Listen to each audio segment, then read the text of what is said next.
Welcome to another episode of The Epic Family Road Trip.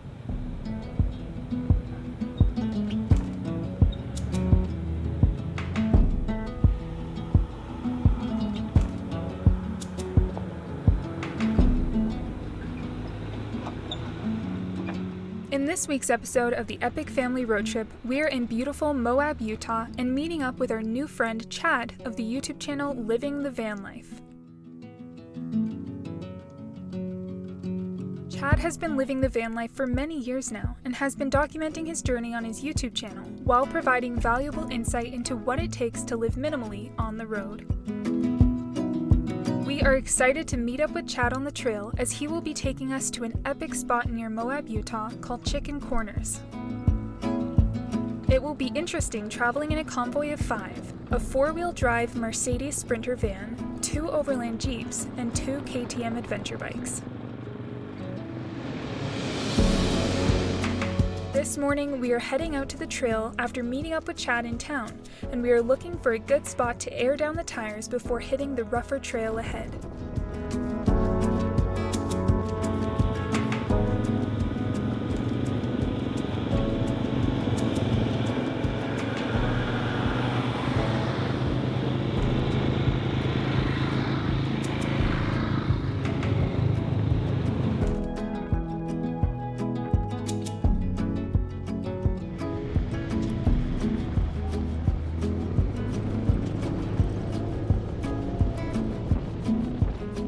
Landscapes and scenery all around us is already breathtaking, so we can't wait to get further in the backcountry to see what this trail has in store.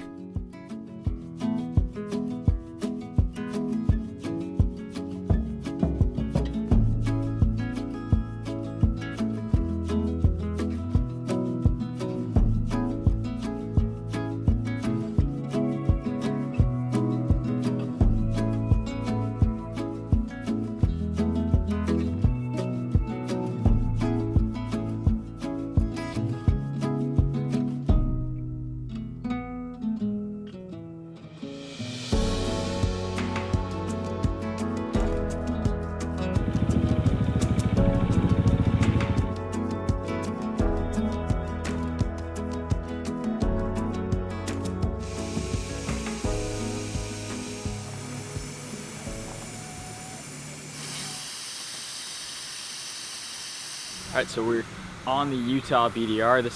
We're taking the road that heads toward Lockhart Basin, but today we're with Chad from Living the Van Life, and we're going on a trail called Chicken Corners. Chicken Corners takes you to this beautiful overlook of the Colorado River. We've actually seen the almost exact same spot from the other side doing Schaefer Trail almost 2 years ago now, but this has a great off-road trail out there. We got a little taste of it before with a bunch of the slick rock and dirt. It's going to be a lot of fun. So we just finished airing down and we're ready to go. I'm so excited to hit the trails. Right, Lynn? Ready to go? Yeah.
ahead with their bikes as we maneuvered over the rocky terrain with our bigger vehicles.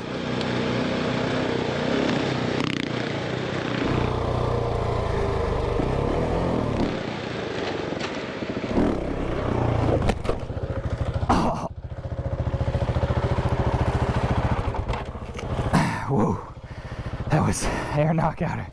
Whew. Ow, I'm glad we have these back protectors. I made two mistakes there. Whew. The last ledge I went over, I didn't use my clutch enough to pick my front tire up enough as I wanted. So here was like, oh, I better get it right, and then way overdid it.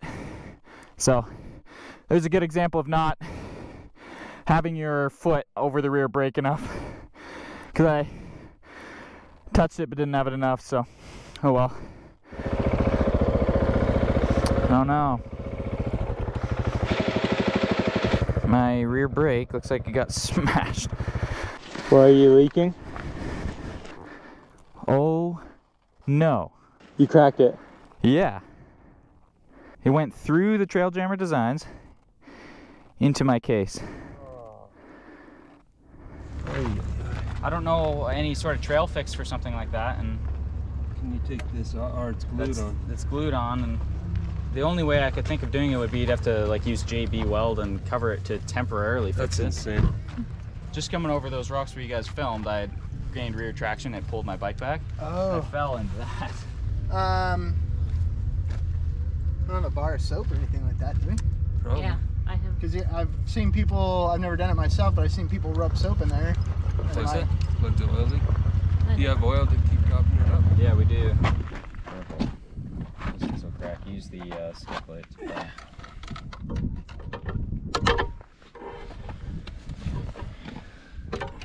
looks like it punctured.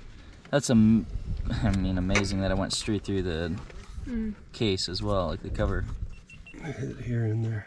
Yeah. Wow.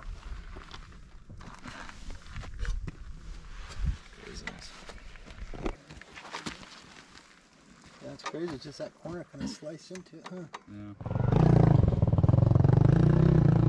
Definitely does smell good. Doesn't seem like that area is under a lot of pressure, is it? I don't think so. No. The stator's under that, right? Or is that the other Stator's on the other I think side. the hard part is just the fact that it's Hot. the heat. Yeah. Let's see if we can just Turns pretty waxy. maybe put some more in there and we'll just keep packing. Yeah.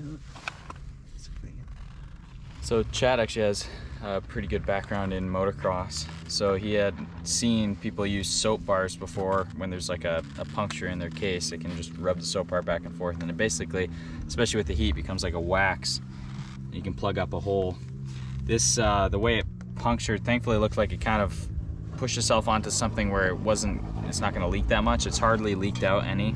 Just a few little drips on the inside and outside of it. So now it's packed up as good as we can get it, and we're gonna clean off the oil to just kind of see how much is coming out, if any, when riding, and then after this, just get it fixed somewhere. Check this. That That's soap good. really kind of hardens up into almost like a Wax. wax or something. Right? Yeah. And your oil levels halfway up. Well, I think it'll really tell once it gets some good heat built into it to see. Yeah. If it'll hold or not. Yeah.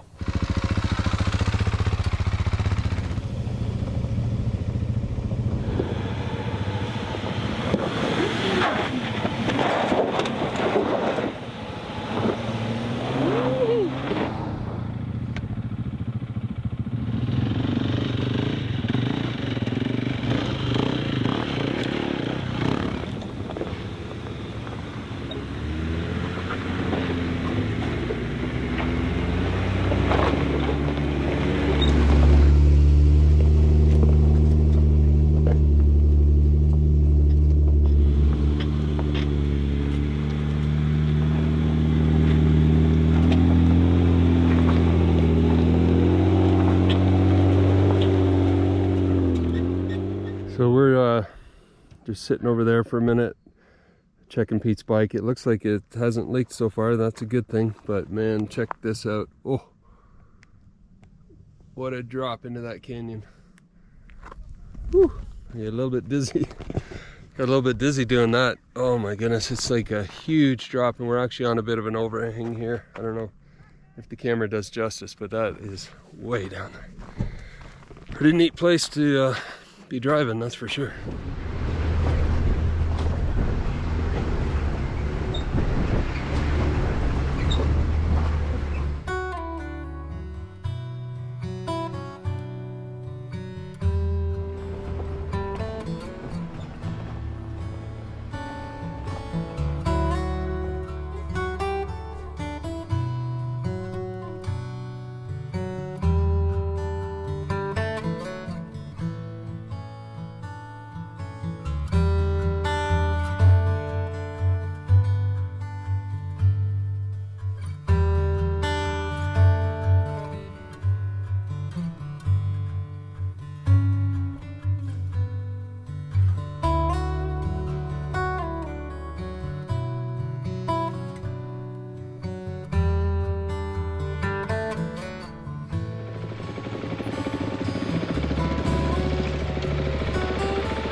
All right, so we made it to Hoorah Pass. That's where we are right now. And you saw the footage of that climb. It was a workout for the Jeeps, but Chad made it up here in his van, no problem. What was it like? Well, you know, this thing's weighs out at about 10,000 pounds. Yeah. And it's really tall. And I don't think they were made to be out here actually in this kind of terrain. But that's the great thing about being able to build these things out. And that was my goal, was to build this thing as the ultimate full-time livable off-roading overlanding machine. Yeah. And thanks to some suspension and some high clearance and the tires, it's actually surprising what this thing is capable of. Yeah.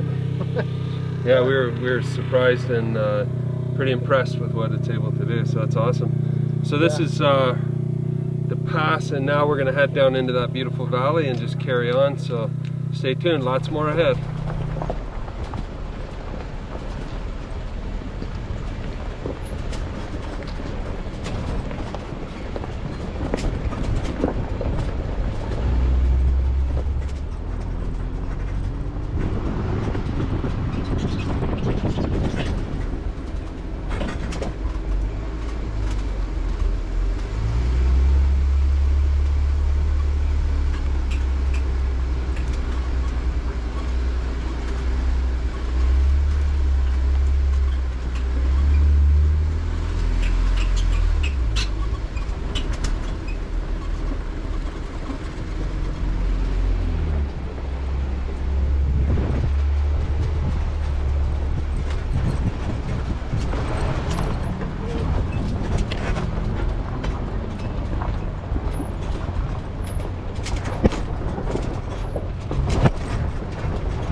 amazing. All right, after an amazing trail, we are now at our camp spot here. We're overlooking the Colorado River. On the other side of the river is Canyonlands National Park and a whole bunch of epic places. But we've got this gorgeous spot here surrounded by these canyon walls, and in the very distance are the snow-capped San Juans. So what a spectacular setting. We're gonna get camp set up. We got the 2 Jeeps in front, and Chad's gonna set up the van in behind, and the boys have the bikes off to the side there. We're gonna get a fire going, get some food on, and have a great evening together out here in the silence of the wilderness of Utah. Awesome place to be.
So I am here in the kitchen of Chad's, right?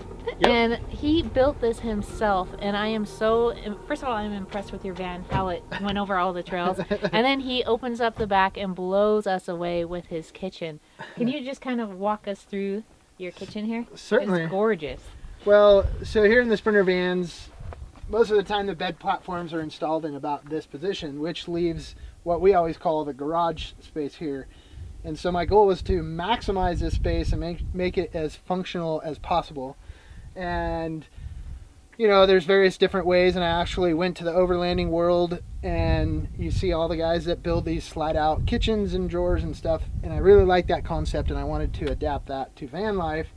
And so I actually took the measurements of everything inside here, and I went to the SketchUp computer program, which is a 3D design program. I had never used it before. I kind of gave myself a crash course using YouTube and started working with this space and coming up with some ideas of how I could make this work. And at the beginning, I never really thought that I would want an outdoor kitchen, because most of the time I'm doing my cooking over a campfire. But the more I started thinking about it and working with it, I realized that it was actually going to be very functional. And so I spent several weeks designing it in the program, and then my good buddy Matt Woodslayer is a custom cabinet builder with the CNC machine, so we were able to take my design, plug it into his CNC machine, and out comes all the individual pieces of wood, and I screwed it all together, and lo and behold, it actually worked as I had hoped in the computer program. That is incredible. So how do you have it kind of laid out here? So basically everything's obviously designed to stow away, but I wanted as much working space as possible. You always hear people that are designing kitchens, they want as much counter space as possible, and that was the goal here. So like this, for instance, rather than having flip up lids, I wanted to have these hinge up like so that this is still functional space, but yet you have access to all the storage. So you could be cooking and someone could be sitting here. Exactly. It's actually a really good spot to pop up a stool and have cocktails and whatnot. Wow. This space here is all designed to actually fit under here, because I didn't need all the depth for the stove, so I was able to adapt that into the inside, which of course is another functional workspace. And then this one over here, this is another drawer that slides all the way out as well. Oh wow. This is where all my cast iron, Dutch oven, skillets, etc. are stored. All the campfire cooking. This is the propane for the cook partner. And then this was actually kind of a happy accident. Garbage can. I had built that space for tools. I ended up with an extra one of these. Oh wow. And put that here, and it's actually super easy to have garbage when you're cutting up veggies and you're dealing with extra waste. And what kind of stove are you working with? So this is a cook partner. It's the 22-inch, I believe. Oh yeah, that's beautiful. It's really popular in the Overland world, cook partner, and it just happened to fit in here. It's a little bit of an investment, but to be honest with you, after using it for a month and a half now, it's totally worth it. Right. Like versus the less expensive Coleman's or anything like that. This thing's just sturdy, and the nice thing is it's the controls on the gas is really controllable, so you can really adjust your heat accordingly. Easy cleanup, everything like that. Yeah. So the whole idea with this is the fact that to clean it, you just pop that out, and then you've got access to clean all the goobers The drips. Yeah, the drips. I like how this is built in too. Yep. That's a really nice feature. A lot of them, I've seen people have them installed like in this position here without the top. So you just have this, and the burner actually pulls out, which is cool. But yeah, so then that just pops back in, and you're all done with it. So I love it. yeah, and most of the time I like to do my cooking over the campfire. You know, with the YouTube channel, it's kind of the ambiance of cooking over a fire and kind of creating that. But this, even when that's going on, this is still a great prep area to be able to prep food and still cook over the campfire. So Chad is making dinner for us. We have the honor. So what is on the menu for tonight? So one of my favorite things to do, mainly because it's so simple and it actually tastes really delicious, is some tortellini with some pasta sauce, Italian sausage. I like to put zucchini squash and yellow squash in it, mushrooms, and we just throw it into the Dutch oven and cook that thing over the campfire. Let's do it. All right, I like it.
All right, guys, so this has been a real treat for us to have Chad from Living the Van Life prepare one of his delicious meals that we've watched on his movies, and now we get to partake of the meal. So we're really excited about that. It's been a nice break for Carol. Typically she's putting together a meal, but to sit here and watch another cast iron open fire cook master at work has been a real pleasure for us, and soon we're going to be dipping into that delicious meal. So Chad, thanks for preparing that and for bringing us out to one of your really cool spots here in Utah. Absolutely. I've been really stoked to have you guys along on the adventure and the company and the great conversation, so it's the least to do to share a meal with you guys. That's awesome. Yeah. Very good. Cool. So let's dig in.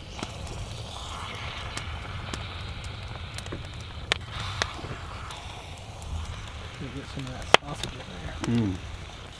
Drop the fire. Wow. There we go. Thank you. Good job. Wow, that smells good. Yeah. But it wasn't really until the last few years that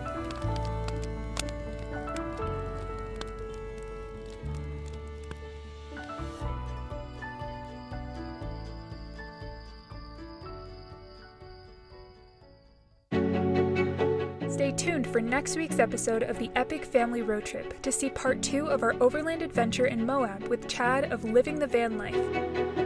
And also stay tuned for an upcoming in-depth tour Chad will be giving of his amazing custom-built off-roading van. And in the meantime, we'll see you down the road.